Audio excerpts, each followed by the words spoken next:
Bonjour, vous écoutez la Minute Omicron.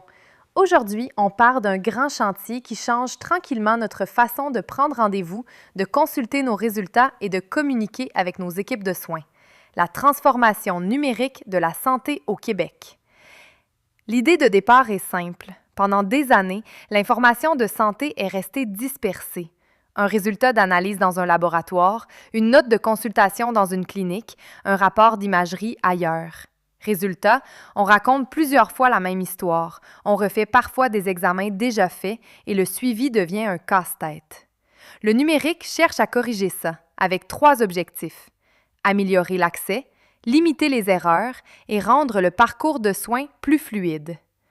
2 outils reviennent souvent. D'abord, Votre santé.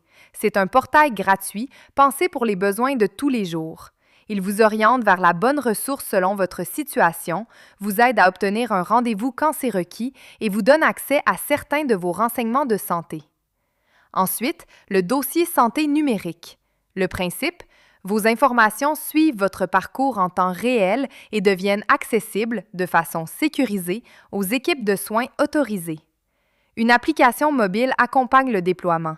Elle permet de consulter ses résultats, de gérer ses rendez-vous, de recevoir des rappels et de se connecter par le service d'authentification gouvernementale.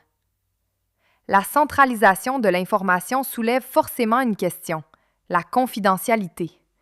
Au Québec, la protection des renseignements personnels est encadrée par la Loi 25.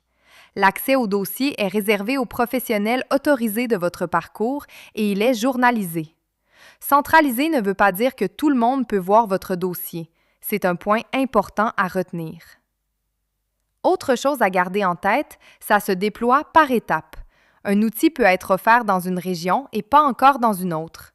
Ce n'est pas une incohérence. On teste d'abord en projet pilote, on ajuste selon les retours du terrain, puis on élargit. C'est une façon de réduire les risques avant de généraliser à l'échelle de la province. Et pendant que ces outils se mettent en place, l'accès aux soins continue au quotidien.